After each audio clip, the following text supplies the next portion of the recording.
Hello, my name is Tawanna Shaunte, and welcome to the Freedom Agent Journey podcast, where we will be discussing an array of stories, conversations with amazing artists, entrepreneurs, writers, educators, and thought-provoking spiritual leaders. So grab your pen, paper, juice, coffee, or tea. Whatever you choose, this is a peaceful space for you to be inspired to be a proud freedom agent. I'm always asked, what's a freedom agent? It's an individual willing to break down barriers, to be a catalyst for change. And I always say, it's just as simple as that. I'm excited about you being on the Freedom Agent Journeys podcast. And I always share with people, the reason for me doing this podcast for me was for, actually for myself, to just speak to people who are doing, I think, amazing things. And I always share with people, for me, the Freedom Agent came about because it's just an individual who's willing to break down barriers, to be a catalyst for positive change. And it doesn't matter what it is that you do. And I think so often the people who are doing, I feel, amazing and extraordinary things are just amazingly ordinary people, who are really using their platforms, to share and uplift and inspire. And so I want to do this with you. So I want to say I'm excited to all of the Freedom Agent audience out there to have JJ Thames. I would say she's known as Mississippi Diva, and she's performed all over the U.S. and 28 countries. Wow. Yeah, I think last time I counted it was 28. I have a feeling I'm missing one up in there. I think I didn't count Norway because Norway was like one of those ones that just happened, and I'm not sure, but I know it's at least 28. Well, that's amazing. With 28 countries, and you're showing no signs of slowing down. So I first want to say welcome to the podcast, and thank you so much for being a part of this. And I look forward to our fruitful conversation that I know we're going to have. It's always just organic, and I always say we just let the spirit move, and also just let it flow how it comes. Absolutely. Yeah. So I want to start by talking about how did you develop your music career? So how did it start? Where did it begin? There's like 3 or 4 parts to that, but the biography answer is I started classical training at the age of 9, and then ended up going into jazz training at 15, and started going to was signing up, or not signing up, but being signed to Warner Brothers at the age of 15 for kind of like it was during the time of all the girls coming out. So you had Beyonce, you had not Beyonce, but Destiny Child, you had Monica, Brandy, all of those people were coming out all at the same time. Jessica Simpson, what's her name? Lord help me. Christina Aguilera, it was all the same. Yeah. So, the young 15, 16-year-old girl was like the big thing during that time. And so I was offered a deal with Warner Brothers that my father was not, trying to let me have. But, and it was one of the best decisions that could have ever happened because I wasn't ready. And they would have created what they wanted versus me being able to become an organic artist and with my own identity. But that was what started the bug.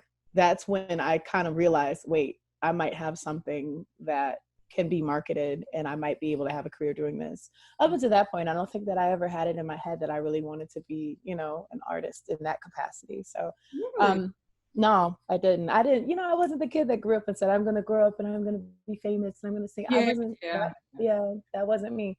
And so it wasn't until I was about 15 and that happened that I was discovered in a grocery store. And that was when I was like, I might have something here, and from there, I went to, that was also during the Love Jones movement, the poetry movement, the spoken word movement. So as a 15, 16-year-old, that was pretty much that was one of those places that I could get into, you know, without a problem. And so I started frequenting all of the poetry spots, you know, and I always wrote poetry, but I had never gotten into spoken word until the whole Love Jones thing and slam came out and, you know, all of that. And so I started doing that. And then I ended up hosting at a place there, you know, in Detroit. And then I was introduced to hip hop at that point, you know. And so then, of course, that was when you had Foxy Brown and Kim, and you know, that so it was the ladies' time for hip hop, you know, Eve, and so with that, you know, of course, everyone's kind of like, hey, can you rap? I'm like, if I can write poetry and I can rap, so I did that, and so I got into the hip hop world, and then signed my first deal at 18 for hip hop. Well, 17 actually, because I graduated from high school, and then signed that deal. And so from there, you know, ended up moving down south. And moving down south, that was where I tell people my career actually started. All of those other bands, I mean, and I was in when I was 13, I was in a gospel group, you know, called Zoe, with me and two other girls. One of the girls, well, three other girls, and one of the girls is actually Tammy Franklin's little sister, so Kirk Franklin's wife. And so so we had that group, and then I was in a punk rock group, and so, you know, I was just trying all types of different music. And so I go that far back to tell, basically, because it was the foundation of my sound, the foundation of my music, which is, yeah, I'm a blues artist, but there's all of these other genres that are wrapped in because of me being exposed to so many different types of music. So, you know, moving to Mississippi gave me the blues, you know. It taught me the blues. Gave me the blues, taught me the blues. I would say it can give it to you too, girl. Yeah, you know. But it was a true beginning of I didn't really know anything about the blues. I really didn't know a whole lot about funk or R&B, you know, like traditional R&B. I mean, that was so new to me. Mm-hmm. So, you know, coming to Mississippi and being introduced, like kind of just thrown into, you know, the industry, singing backgrounds for blues artists and all these different types of things. At 18, I was introduced to a whole nother sound, Southern soul. I was like, Southern what? What's that? You know, what kind of music? Why are those real horns? No. Oh, really? You know, I mean, that was total, yeah, you know, total different. So I was once again introduced to more music. Right. And but blues was I discovered was the root of it all. Mm-hmm. So, you know, with me being a root person, I have to get to the root cause of everything. I fell in love with it, you know, and it was strange to me. It was new to me, but I fell in love with it. And that was the beginning of my career, was in Mississippi. Talk about where you were born and like raised for a while. Like, well, I am originally from Oakland County, Michigan. So I was born in Pontiac, Michigan. I lived in Pontiac until I was 9 years old, and then we moved to Troy, which is basically another suburb, but it's about 20 miles north of Detroit. And you know, affluent, upscale, not a whole lot. It was actually, Oakland County was, I'm not sure that it still is, but at the time, in the 80s and 90s, that was one of, if not the most, I can't remember, but it was one of the most diverse, ethnically diverse counties in the United States. I did grow up in the church. My father is a pastor now. He wasn't at the time. He was an executive for General Motors. And my mother was in the medical field, mental health, you know, and social work. Too. Yeah.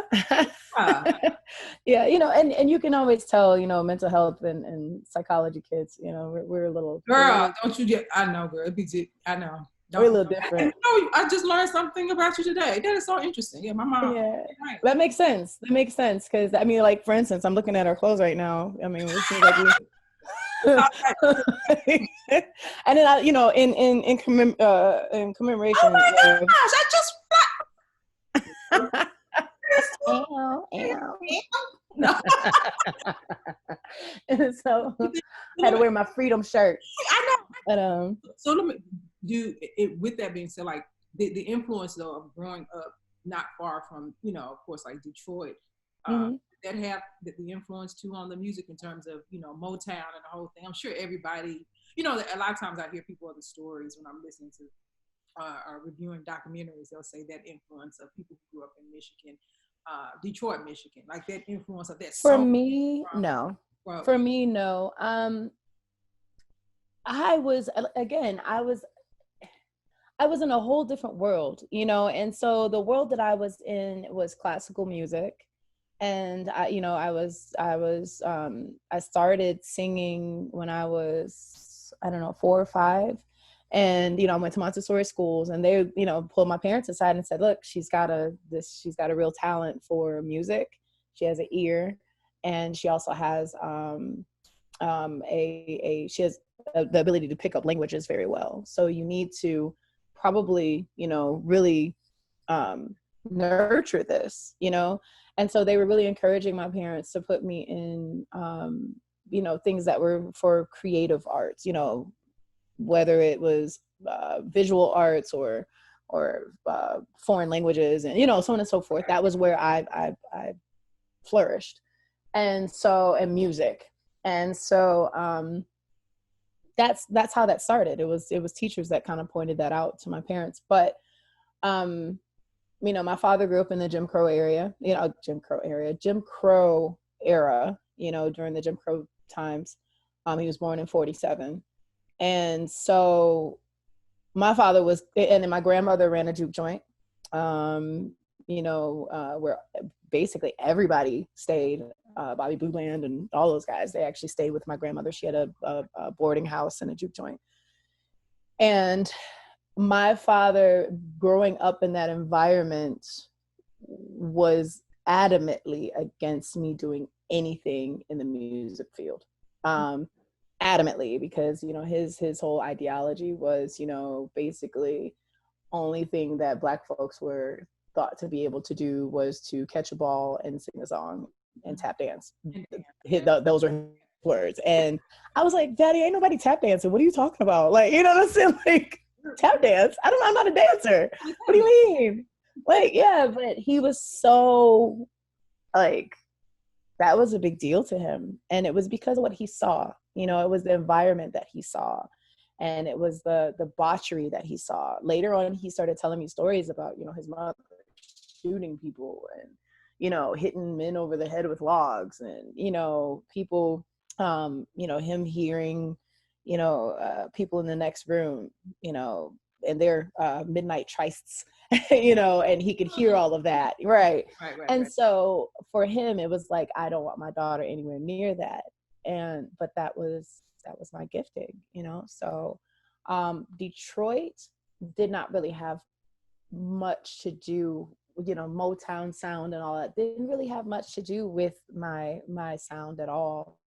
Okay. Honestly, I wasn't exposed to it. I didn't grow up in a house where secular music was really played. Mm-hmm. I didn't hear old schools, oldies and stuff like that. Every once in a while, I could get my hands on like some Al Green, you know what I'm saying? My dad had an Al Green CD, and so I would listen to that over and over again. But most of the songs that I learned that were secular were from my dad going around and singing certain stuff, like, he would, if I had a hammer, I'd hammer in the morning, and I was like, I was just, I'm a daddy's girl. I'll be following up behind it. I'm just soaking it up. And so as I got, see, you're just soaking it up. But no, that is so, I didn't mean to interrupt you, but that's go ahead. The same thing. I mean, my musical, I think, influence outside of, my mother was more of the one with the she was one more, where I would get all my gospel. I learned about Jackson, and she played the piano. So of course, all the kids be in the neighborhood, and next thing you know, you hear somebody, and I'm like, oh, right, not today, mom, like, and you hear her singing from that. But my dad was more of the one where, it was my introduction to blues and country and things like that, because, I did Nelson's and the McIntyre, Dolly Parton, these would be the songs that we, and the same thing to Johnny Taylor, I would be hearing all of this. So it's so interesting to hear you say that, just to say that, my dad was kind of my introduction to what you would call like the music that I wasn't, that he would play outside, just in his morning work in the evening. So that's interesting, our connection with that. Okay. Yeah. And it wasn't, typically I was hearing Winans and Rance Allen and, stuff like that. That's what my dad would play in the car. But every now and again, he would sing something. And like, for instance, I remember he was walking around the house and, don't you mess with my tutu. And I start laughing. And he's like, oh, I shouldn't be singing that around you. I shouldn't be singing that around you. And and I had no clue what he was talking about. I thought it was funny. And then he was, put on your high heel sneakers and put your wig up on your head. And so I remember all those songs. And it wasn't until I was bartending as an adult, well, of course, at Burgers and Blues that I was hearing in Ridgeland, Mississippi. They were playing, blues on the overhead speakers.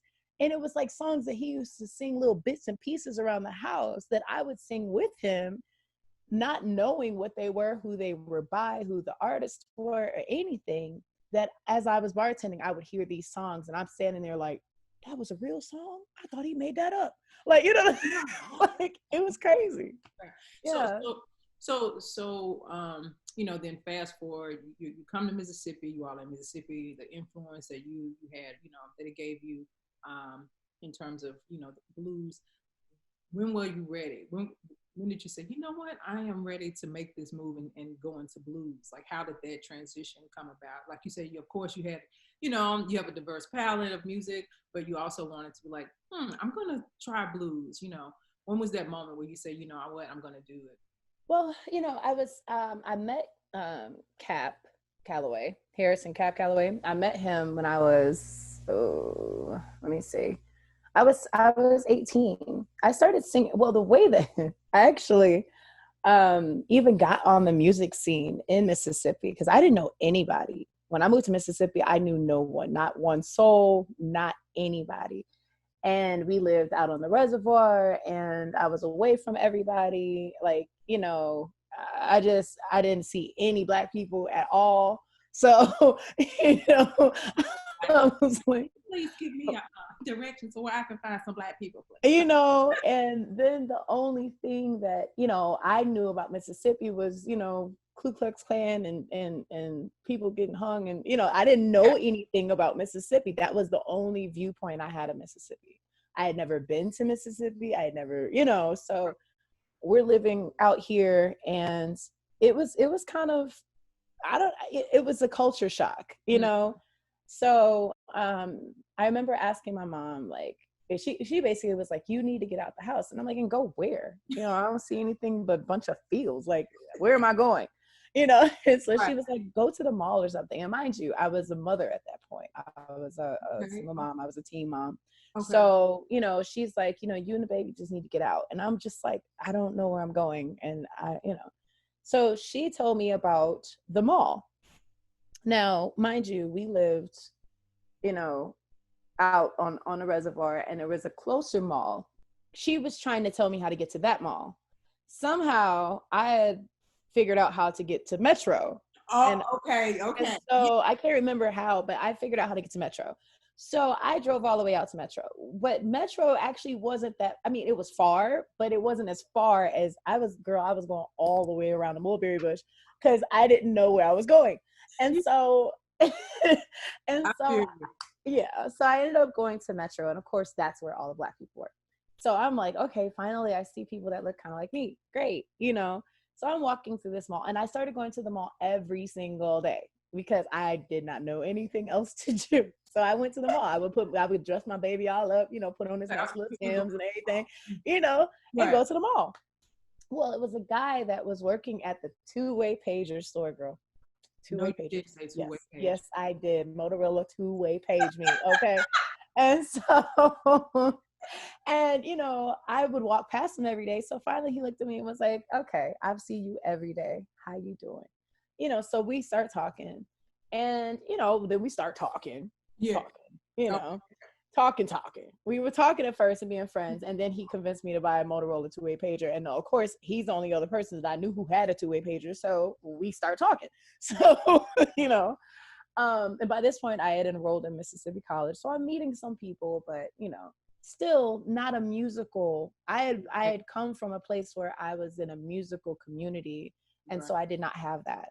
And so him knowing that I was classically and jazz trained, and, you know, I started talking to him about my dreams and goals and aspirations and blah, blah, blah. On Valentine's Day, he took me to Hamps. And we sat on the front row. And for your listeners, Hamps was like this place. Yeah, Hamps was this hole in the wall, but it was where the best music on the face of the planet was played. This band had been playing there for 20 years, and they had been in a band together for, I think it was like 25 years, and called Chimes. And they had traveled around the world and all of these different types of things. And so these guys were like a mixture of Maze and Frankie Beverly and Earth, Wind and Fire and Isley Brothers, like all smashed together. You know what I'm saying? Just so amazing. I mean, amazing musicians. And I had never heard music played to that level of professionalism and that groove. I mean, like, I had never heard it. So we're sitting here on this date and I'm not paying him any attention. I'm just like dancing in my chair. I'm like feeling like I'm about to explode because this is the best music I'd ever heard in my life, you know? And so I asked the guys for me, you know, can I come sit in with you? And they're like, yeah, what do you know? Girl, I knew nothing. Okay. And they were actually looking at me like, where are you from? Because I was like, well, I mean, I guess, you know, I was like, you know, I sing jazz standards. I feel you though. I knew nothing. And so I was like, I sing jazz standards. And they were like, yeah, they looking around like, that's not going to work here. so they were like, well, what else do you know? I was like, well, I know Aretha Franklin. They're like, okay, that works.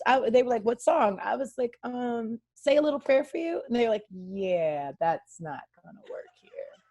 And so they were like, well, why don't you come to the rehearsal next week and then we'll get you up. So I come to the rehearsal the following week and I wrote a song because I didn't know any better. As far I coming from the jazz world, you write original songs. That's what you do. You know what I'm saying? They were looking at me like, you didn't learn a cover. We told you a bunch of people learn covers, but I was like, no, I just wrote a song.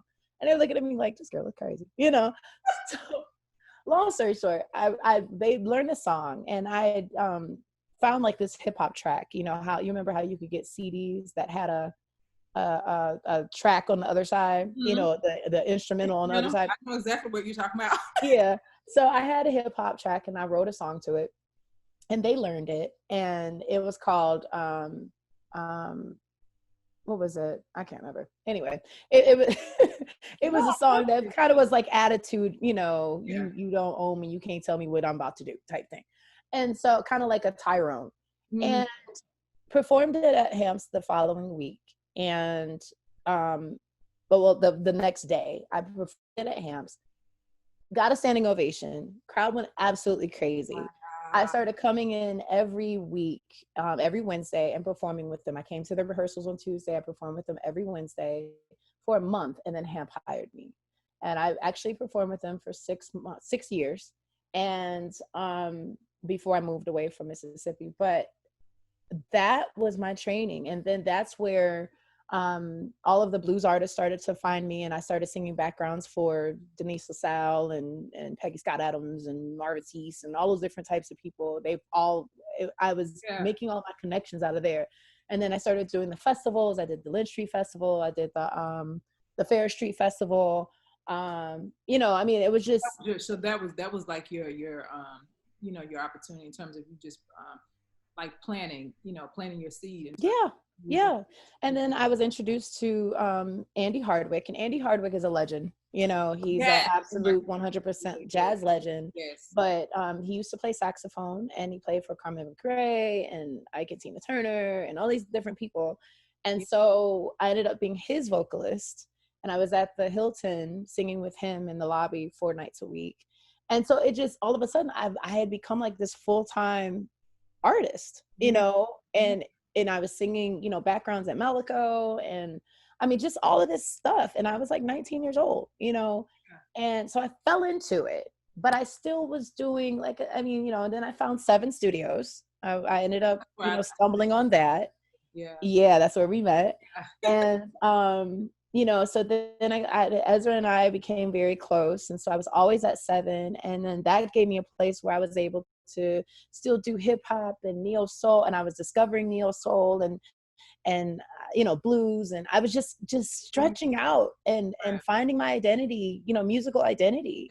Isn't it something how what you expect or something that you're thinking that you're supposed to be, you know, doing, and then here comes something else to say, hey, try this lane. It was more so, you know, I left Mississippi, and you know, we'll I'm sure we'll get into why I left Mississippi. Okay. But you know, ultimately I ended up leaving Mississippi and I went back to Detroit. And once I got to Detroit, I started, you know, once again singing. I ended up being a part of a reggae rock band and toured with them for, you know, off and on for about 7 years. And then I kind of aged out of it, you know, and I mean, the way that I knew that I aged out of it, we had gone on tour. I mean, we were like constantly on the road. And, you know, that's how I got the experience with like Slightly Stupid and Expendables and Fishbone and, you know, all of that. I was touring with all of them. And I remember we were in North Dakota, and I was on stage, and, you know, we did a lot of crowd surfing. You know, it's rock, and, you know, everybody's high and, you know, whatever. So like, you know, so we did a lot of crowd surfing. And I remember thinking to myself, I was getting ready to run and jump out in the crowd and stuff. And I remember thinking to myself, if these people drop me, girl, I'm thinking that now, like, I got bills to pay. I got kids at the house and I got bills to pay. Like, I cannot afford these people to drop me. And then that's when I realized it's time for me to retire from this, because I didn't got too old. I can't. I'm sorry. You were good. You know, well, I wasn't able to do what was required to be that genre anymore. And I started having a sense of responsibility. And it wasn't about the partying, it wasn't about the drinking and you know, smoking dope. It was like it was time to grow up. And I realized that genre for me, and then also with me being a woman, by that point I was in my mid-20s and I was aging out. Isn't you know, that? I know. Now the men can be 80 with dreadlocks to the floor, but you know, women, you get 25, 30, they like, okay, go find something else to do. But you know, I also find that for me also, it seems that way too in certain like in R&B, you know, it's like, oh, absolutely, and pop. R&B, pop, that type of genre where it's kind of like, girl, you hit 30 and they think, oh my gosh, you know what I mean? You're so old. Oh, you're so old. You know, don't you need to go and sing something else? Like you need to sing, you know, adult contemporary. I know. So it's kind of really, you know, interesting, you know, in that way. You know, just in what you're expressing to me. So you moved into, you know, blues.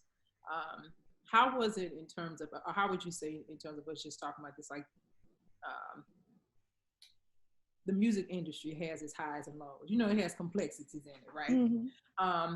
You know, what would you say has been one of the things that that have kept you grounded? Honestly, it was by any means necessary. You know, I didn't have a plan B. I refused to have a plan B. And basically it was, this is what it's going to be. And I'm going to do whatever it takes to make it happen, period. This is what I'm going to do. I'm going to be a blues artist. And at the time I was in my, I want to say mid-20s. I was maybe 20, 25, 20. Yeah, about that. And 24, 25. And I think that's when I was just kind of like, okay, this is what I'm going to do. I'm going to be a blues artist. And I started taking the steps and I started planning it out. And the guys that I was working with in Detroit, they came in and they learned a few songs. We recorded Boom Boom Boom by John Lee Hooker. We recorded Shaky Ground. We recorded some of these songs, and I just started building, the brand. I see a lot of your Instagram posts, and you share a lot about your faith and how it is really just as so it's who you are. That's what I get from your post. It's who you are, and you don't shy around from your love for Christ, and I think it's beautiful. How do you merge that with the blues? When do you ever have anyone ask you and say, you know what, but you sing the blues? If you're singing a song, and you're singing this song in order to talk about your experiences, you're also going to talk about the only difference between blues and gospel is that one is talking about everyday experiences and your relationship with humans, and one is talking about your experience and relationship with God. But it's the same music. It's literally the same music. It comes from the same place. And one, like, once again, is giving glory to God, and one is giving glory to men. Yeah. Basically. And I guess I ask that too, because oftentimes if you think about the Robert Johnsons, the tale that he went, soul to soul. Yeah, soul to soul to the devil, so it's always been this kind of superstitions, this kind of, wave of people thinking, these two merges of blues and gospel, it's almost been that simple music, you know what I mean? And so, so I find that contrast really, really interesting. And I think you're absolutely right. I truly feel the same way. I feel like they're, I think they're parallel. I think when you think about blues music, and especially even with me, when I've seen you perform, that's true powerhouse spiritual connection, period. I mean, it's your identity. And I think that the problem with most artists, but not just artists, just people as a whole, we're lacking authenticity. And authenticity is how we truly connect. Because if I'm not going to tell my truth and you're not going to tell your truth, we really can never connect on a soul level, right, or a spiritual level, because it's a lie, it's mask, it's a farce. Right. So ultimately, people today and people always have been looking for someone to connect with, someone that can sing their story, someone that, their music can be a soundtrack playing underneath their lives, someone that can identify and sing their heart song. But in order for you to do that, you have to be in a place of authenticity. You have to be honest. Right. And the honest truth is, I am a Christian. I am a believer. I believe in Jesus Christ, period. And it is at the core of who I am. Right. It's the core of my beliefs. Everything is about the kingdom of God, as far as I'm concerned. Right. So ultimately, my music is going to reflect that. I'm still talking about my experiences, but at the core of it all, it's still going to. And so people are like, your music is so uplifting. Your music. I mean, but I'm like, well, God is in it. So, right. I hope you don't leave depressed. Otherwise, I'm not doing something right. You know what I'm saying? So. It's like, and people are like, how do you sing positive blues? I'm like, it just is what it is. Yeah. It's me. And so when you, as an artist, wear your heart on your sleeve and you tell your truth, you're going to identify with people. You're going to change people's lives. You're right. And you also talk, I want to say congratulations. You also talk about, I've seen, you post about your sobriety. Yes. So yes, how long has it been now? It's been 8 months. The 22nd. Yeah, the 22nd. No, really. You just don't. That's so amazing. That was really. You would not do it. You will not. Look, I have to tell myself when I be. Don't you start crying. I will not. I will not do it. I'm not gonna. And you're not gonna make me do that. But there we go. That was when I saw that post. That was the moment where I was like, wow,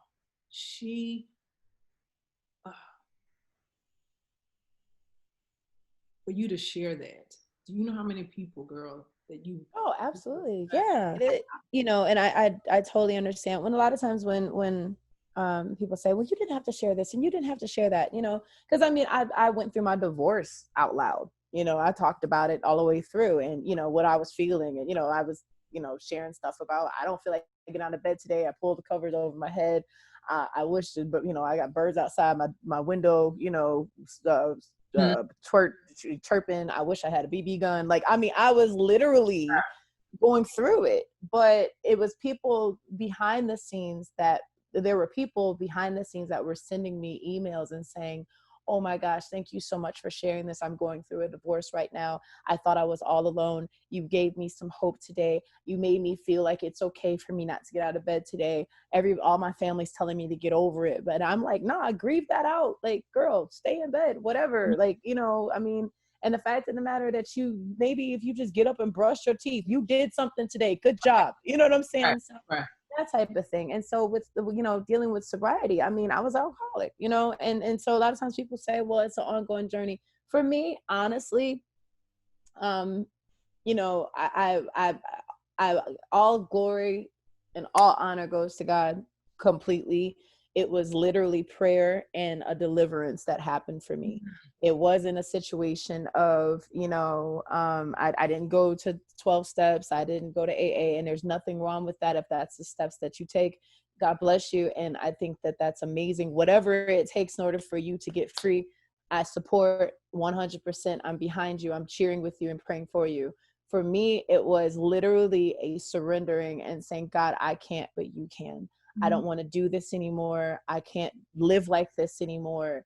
And then it was taking my happy self to therapy and finding out why I was an alcoholic in the first place. Say that again. You did what? I went to therapy, you know. Like, okay, yeah, I said a prayer and I got free, and, you know, and yeah, the taste I didn't have the desire like I had before, but then I had to follow it up with doing the self work, the soul work, to figure out what was my problem, what was my damage, and why was I doing this to myself in the first place. And I think that a lot of times when it comes to the traditional church, and people who are believers, you know, they have this ideology, or even people that are in other religions, they have this ideology that, you know, all I need is God, and all I need is, you know, my meditation, or my positive, you know, my crystals, or whatever it is that you subscribe to. You think that's all you need, and that's not true. You need to do the soul work. You need to figure out your traumas and what happened, and why do you exhibit the behavior that you do. Get to the bottom of that and go through the healing, and then your behavior will change. Your results will be different. And so I had quit drinking so many times throughout my life. I mean, I had, you know, basically had a problem since I was about 15 years old. And so, you know, I'd stopped every time I got pregnant. You know, I had 3 children. I stopped every time that I got pregnant with my children. I didn't drink throughout my pregnancy, so I knew it was possible. You know what I'm saying? Right. Figure out, you know, I could do it for somebody else. I could do it for my children, but I couldn't do it for myself. Why? What was my issue? And I had to do a lot of work. You know, I did a lot of therapy hours, and it was one of the best things I could have ever done, because now the sobriety sticks. And, you know, and it's because I dealt with the other stuff that was causing me to want, you know, that I was looking to substances in order to numb and to escape from. And, you know, traumas, you know, lots of childhood traumas. You know, I was abused as a child. I was sexually abused, emotionally, mentally abused, you know. So, I mean, a lot of that, you know, I was bullied, and I had, you know, rejection issues and abandonment issues. And I mean, just, girl. A plethora of things that you like all types of stuff. And so getting to the bottom of all of that, you know, not wanting to feel, and having detachment stuff going on, and just all types of things that I needed to learn. I needed to learn how to deal with my emotions, and, you know, and I hid behind music for so long. And but music was my saving grace. I think that without music, I probably would have killed myself a long time ago. And let me ask you this, JJ. Do you think too, a lot of times, you know, even as artistry, as you on that, there are so many, you know, you find a lot of artists that actually numb themselves as well through many different mechanisms, of course, you know, whether it's alcohol, drugs, and you just said it, the most a really important thing just about you said music was end up being your saving grace. Do you think also music for some can be part of that, the part that kind of, because also, you know, seeking something outside of yourself most of the time, Mm-hmm. fame or whatever that it is, it may be, it's kind of like, you know, that numbs you as well, because it gives you this sense of artificial love. Oh, people, they love me, you know what I mean, that kind of. The So most hurtful thing that ever happened was, you know, I'm pushing, I'm striving, I'm working 5 jobs, I'm hustling, I'm grinding, I'm doing all of these different types of things in order to get my career. Then boom, I get the record deal. Boom, my album comes out while I'm actually on a 6-month tour in the Caribbean. Boom, you know, a week later, I'm number 3 on the, you know, Billboard album charts. Boom, it stays there 12 weeks, 13 weeks, 15 weeks, 20 weeks, you know, and then I have radio play, and then I'm in France, and then I'm in Belgium, and then and I'm like, my career's just going boom, boom, boom, boom. You know, my videos on BET, I'm BET Music Matter artist. I mean, like, all of these things are happening, and I was so empty. My dreams were coming true. Everything that I had fought for and grinded for, and then I started to become afraid, because it was like, if this doesn't make me happy, then what? And so people always look at celebrities and say, well, you know, man, if it was me, I would never, you know, I wouldn't kill myself. I mean, I can't believe that this person killed themselves. How they gonna take their life? How this person gonna be strung out on drugs? You have everything in the world, everything that we trying to have, because they don't have everything that you have a family, you have love, you have people that actually care about you because of you being you, your messed up little self, you being you, they love you because of you. right. But once you get into the limelight, you don't know who loves you for you. I had no clue.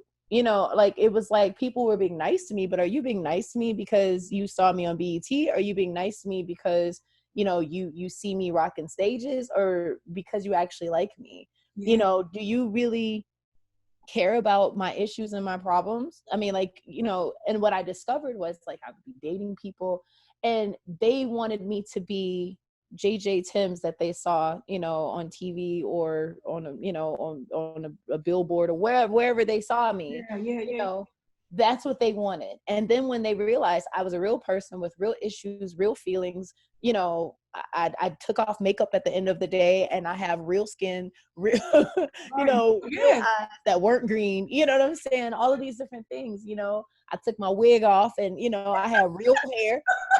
You know what I mean? Like, look, like, this is right. Once I took off my waist trainer, I had a real gut that came from having real babies.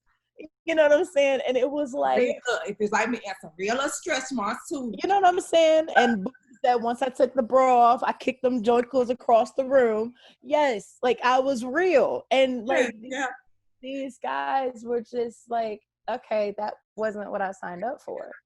And you're looking like, okay, you got a mama. Does your mama look like she going to church every day when she get home? Like, I mean, you know, so it was just this superficiality that was happening. And you're looking like, who's really for me? Like, who really is about me, you know? And obviously I'm not a Beyonce, you know, I'm not a Kurt Cobain, you know what I'm saying? But I, on my level, understand their level. And the industry is the industry. Once you're in this industry, I mean, like, literally, it's a 1 degree separation, 1 to 3 degrees. It's not even 6 degrees. Like, you know what I'm saying? Like, I mean, literally, I can pick up the phone right now and get in contact with Kanye West. It's like, and it's just because of where, once you're in this industry, you're in the industry, especially once you get to Hollywood and all that type of stuff. Like, you're just in the industry, and it's a very small industry. Everybody knows everybody. It just is. And so it's like, we're all in the same messed up boat. You know what I'm saying? Like, you're all sitting there and saying, is this it? Yeah. This can't be life. There's got to be more, Yeah. you know? And so coming full circle, that's kind of what even more established me in my faith, because it was like, you know, I'm not going to make it. If this is all this is, this superficiality and backstabbing and rumors and all the same people dating all the same people and sleeping with all the same people and you know what I'm saying? It's like, if that's what this is, if that's all this is, I'm not gonna make it. Yeah. I need more. I have to have more, you know? And I have people all the time, you know, that send me all kind of stuff in my inbox. You know, I mean, some people it's I love your faith. It's amazing. Thank you so much. And there's some people like, God is dead. Okay, whatever. Yeah, you should. You know. Okay, do you? Right. And I, you know, I also think even just with you talking and like you said, having that and understanding the faith, it also showcases, you know, once you get your inner self together, you know, it showcases on the outside. It does make a difference. You know, once we begin to, I think, work on, like you said, healing and taking the step on the inner work, it just naturally comes outside. You know what I mean? That just shines, absolutely. You know, on the outside. So what would you say? What would you say are advice? So I would say, give me one just valuable lesson that you give to like an emerging artist or artist that's just starting. If there was one thing you would just tell them, like, and you would sit down, because you said your master class, what would you say to that person? There is an audience for who you truly are. Do not try to become something in order to gain fame, money, or a career. Because who you are is enough. Your story is enough. Somebody needs your story. Yes. You know, God was there when you were knitted together in your mother's womb. You have an identity, you have a calling, and you have a purpose, and somebody needs your identity, your calling, and your purpose. Be yourself. Everybody else is taken. Like, it's just hold on. I just need to get the shout music. Let me hit it right quick. No. Shout da, da, da, da. No, that is so, oh my gosh. That's real talk. You have a purpose. And as an artist, your voice, somebody needs your voice, somebody needs your story, somebody needs your style. And, you know, especially now, I mean, you have basically 8 billion people that you have as an audience now. You know, it's not, you're not limited to, do not be a local artist. Yes. Do not limit yourself to being a local artist. In today's age, in time, and because of our technology, nobody has to be a local artist. Yes. No one. You're right. Yes. And so you have to get out of the local artist mentality. Stop trying to be a big fish in a little pond. Like, you have the whole ocean of the world to market yourself to. Right. Make the record. You don't have to wait until you're good enough or perfect enough, whatever. Make the record. Just record the record and put it out, and learn how to promote on social media. It actually is an art. It actually is a science. It's not just something that you just put out there and think that somebody's going to find you.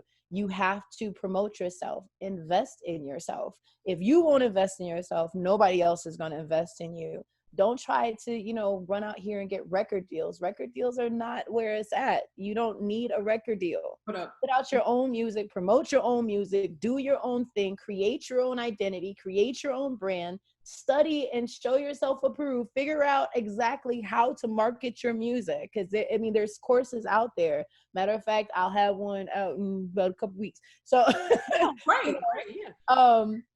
Market yourself, put yourself out there, and it's create your own lane. Yes. Somebody who wants to hear you. You just got to find them. That's it. You have to be able to describe yourself and find them, and learn how to do everything yourself. Learn how to make your own website, learn how to make your own flyers, learn how to do all those different things, because the things that you're trying to pay people for, literally YouTube University will teach you everything that you need to know. Yes. And you know what, and you're absolutely so right. I remember years ago, I was doing some work, and I paid someone to do something, and of course it wasn't turned out the way you wanted it. Yeah. And I was pissed. I was like, happens all the time. I paid you to do this, right? So I end up, learning how to do it, that particular thing myself. And you're so right. What I learned from that, once you get into something, and once you sit down and be still in terms of, and have the discipline enough to, to learn it, it's definitely rewarding. So you're absolutely correct. A lot of times, and nobody can take it from you. Girl, and to this day, it's empowering to me, because it's like, I know how to do it. You know what I mean? Right. Like you just said, all the aspects of, even with the music business, it's like you have to know all the aspects. Be willing to go and get your hands dirty and do all of those things, because it definitely makes a difference. And the last question in this too, for this particular part is you also speak about. I'm definitely an advocate of for education, and you speak a lot about your autism, Asperger's, right? Asperger's. Yeah. And one of the things that I find interesting, that was another one that I said, wow, we haven't come. I wasn't diagnosed with Asperger's, but of course, growing up, I was diagnosed with what they called it a learning disability throughout school, and so I knew the struggle of what it what comes easy for some people. There's certain things that aren't as easy for me. Like, I'll get it, but it'll take me a little bit longer, you know what I mean, to kind of just I get the information, Yeah.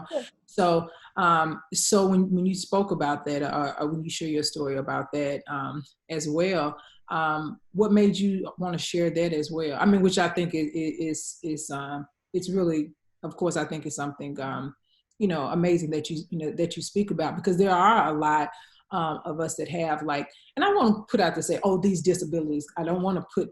That's not so much why I call it disability. I tell people all the time, I actually call it my superpower. Yeah, I like that. Anyway. And the reason why is because it just means that my brain works differently. The way I think and function works differently. That's all. But it doesn't mean that I'm any less.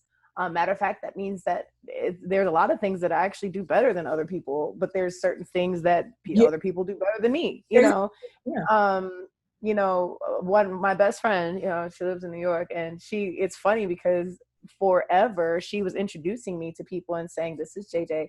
She's really cool. She's awesome. She just don't listen good. So don't be offended, because she just genuinely doesn't listen good. And that was the way that she was explaining it to people, so that they weren't feeling like, they weren't feeling disrespected. But the truth of the matter is, what happens a lot of times is I can become overstimulated in environments. I mean, and a lot of times people could see me being I could be at a show, and when we take breaks, I'd go outside. You know what I'm saying? While everybody else is mingling, I go outside, because I couldn't really deal with all of the noise. And as long as I'm singing and I'm in, dealing with music, and I'm seeing colors and notes and all that type of stuff, everything's great. But as soon as it comes down to people come and start asking me questions, like one of the things that I tend to do, and I mean, and now I'm aware of it, but for instance, if somebody comes and asks me a question and it's small talk and it's something that I feel that I don't really need to answer, I'll just stand there and look at them. Wait, let me tell you how. And they get offended. No, I'm sorry to stop you. The reason why I can connect with you that way, and I guess I brought it because I have I had a friend. We used to. Well, you know, our children grew up together, and her son had Asperger's. Okay. So everything that you're saying, I so get it. Like I had to go through that with him. Like when I would keep him or whatever, I had to learn all of those behaviors. Just nuances. That's it. The nuance of what it is that you have to deal with. And because of my own experience, I was definitely I think more patient. You know, other people, you know, I bring around my family, they were like, get his, you know, like, but you know, I was definitely able to be, you know, really patient with him. And so everything that you're saying is so, I mean, I can definitely relate to that, you know, about he would have to do the same thing. Like it would have to be like, hold up, bring it. He got to step away for a minute. You know what I mean? Because I mean, like I was at a, this last November, you know, and now I'm in a church community and typically I'm not around a bunch of people at all. I spend a lot of time all by myself and I'm perfectly happy doing it. And so, you know, I was invited to a get together for Thanksgiving. And I really don't celebrate holidays, but you know, so they invited me. So I was like, okay, I'll go. And so I tried to kind of like wait almost to the end. Like I was trying to wait to almost end of the night so I didn't have to stay so long. And so what ended up happening, long story short, was I walked in and everybody and their mama was in this house. Okay. And it was like they, you know, she had tables, you know, and people were sitting at the table and they were, you know, how you have a bunch of people talking, like everybody's talking and everybody's having a good time. Music's playing and people are talking and you hear stuff clinking and they're eating and this, that, the other. And I was just like, I'm standing in the corner and I'm starting to do this. And like, I just walked to her room and I was just standing in her room, like in the middle of the floor. And so she came in and she was like, you're overstimulated, huh? I was like, I'm sorry, I can't. I just can't. And so the whole time that everybody was there, I was standing in a room. So they kept bringing me like food and like, no, and people would, and it was too much. No, it was too much for me. Someone would probably think that, oh, this person is acting, you know. Oh, she's stuck up, or you know, she doesn't want to be out here with us. She's too good. Yeah. Like, no, it was just too much going on, and it was too much, you know, and it was like it made me feel anxious and, you know, all like claustrophobic, and it was just too much. And so I had to go in her room, take deep breaths. I used to have a watch that when my heart, like if I got overstimulated, my heart rate would go, you know, kind of get faster, and my watch would beep and tell me to take deep breaths. And so I would have to stand there and take deep breaths and count it out and this, not the other. And so it's just like literally, you know, people are like, well, how is it that you go and perform for, you know, thousands of people? Like, you know, but they're out there and I'm on stage. It's different. It's not, oh my gosh. And even when I get off the stage and go out there, I've got security around me. And then, you know, I'm singing, but I'm singing. I'm not talking to them and they're not talking to me. I'm performing. It's different, you know? And so it's even when it comes to like meet and greet, you know, well, how are you able to do meet and greets? Because it's one person at a time. It's not, you know what I'm saying? It's like, it's one person at a time and I can focus on that one person and talk to that person.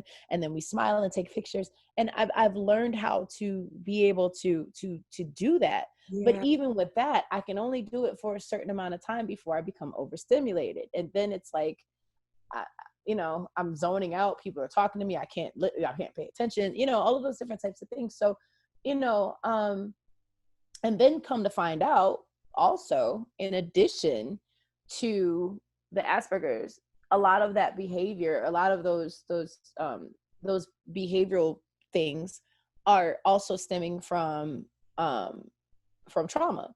So, you know, but the more that I dealt with trauma, even though I still had these things, you know, that I did, they were less pronounced. So the trauma actually creates those same symptoms or those same behaviors, but at a more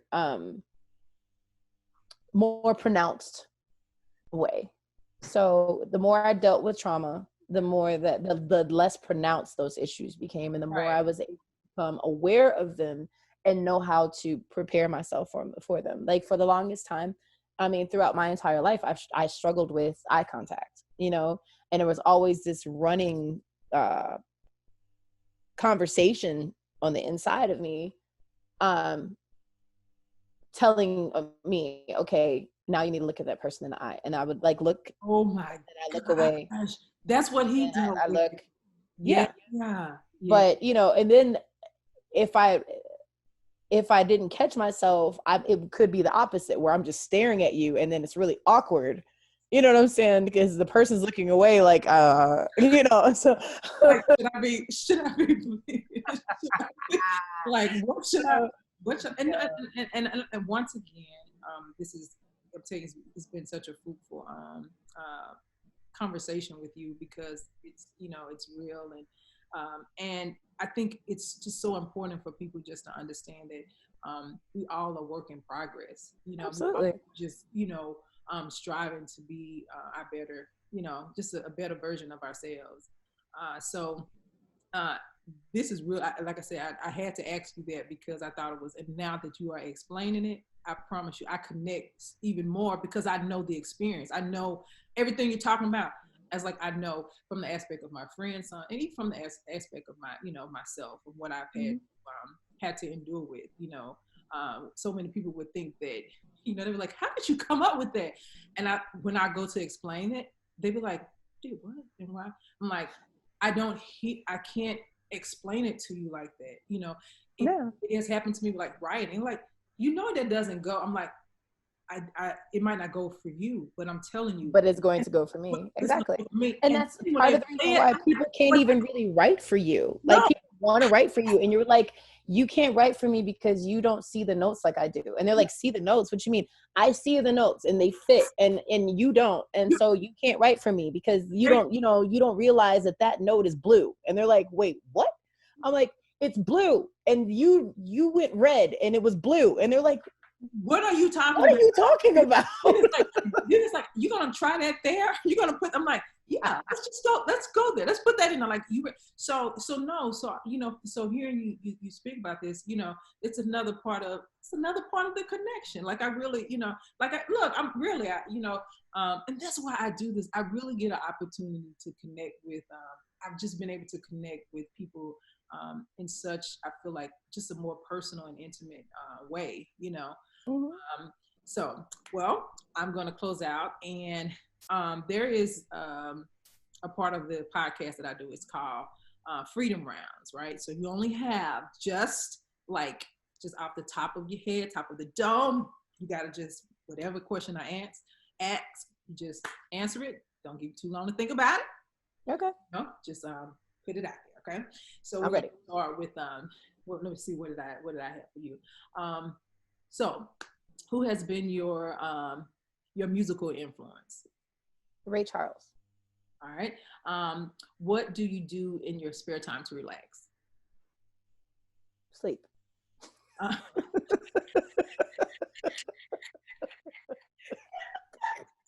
Real talk. Oh, if you could record with anybody right now in terms of collaboration, who would it be? Tina Turner. Okay. Your favorite movie? Mo Better Blues. I was just talking to somebody. Okay, I'm supposed to be moving on. But I was just talking to somebody the other day about Mo Better Blues. We were just talking. That is my Mo Better, make Mo Better. Mo Better, make it Mo Better. And don't tell me it's one of them either. Yeah, I was just talking to somebody about that movie the other day. That's so funny. Okay. So what is your guilty food pleasure? Ice cream. I just had a pain. After we get done with this, I'm going to eat. I'm not going. So this last one is, what does success mean to you? Freedom of my time. Ah, that is so wonderful. Yep. Well, JJ, I promise you, this has been this has been awesome. I'm so glad. Fun. I know. I'm so glad that we got a chance to do this. And as I said before, I love what you're doing. I love your vulnerability, your authenticity. You inspire me, and I think as artists, so often, a lot of times, we're moving, right? And we get a chance to share in that way, and of how other artists really influence, what you or whatever. And so you're definitely one of those artists that I think you're an inspiration. Your story, your grit, your spirit to overcome. It's just so empowering. And I love you. I love you for being able to showcase that. So I want to thank you. I love you too, girl. You know that. Yeah. for coming on the podcast. It means so much to me. And so let everybody know where they can find you on your, social media platform and your website.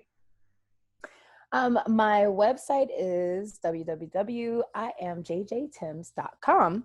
I'm on Instagram, I'm on Facebook, I'm on Twitter, Snapchat, which don't go looking for me on Snapchat because it's like every blue moon. Like I promise it's, I don't get on there and do the dances and stuff. I know my limitations. Y'all are not about to laugh at me. I cannot remember all them dance moves. I'm not, I dance like my name is Becky. So yeah,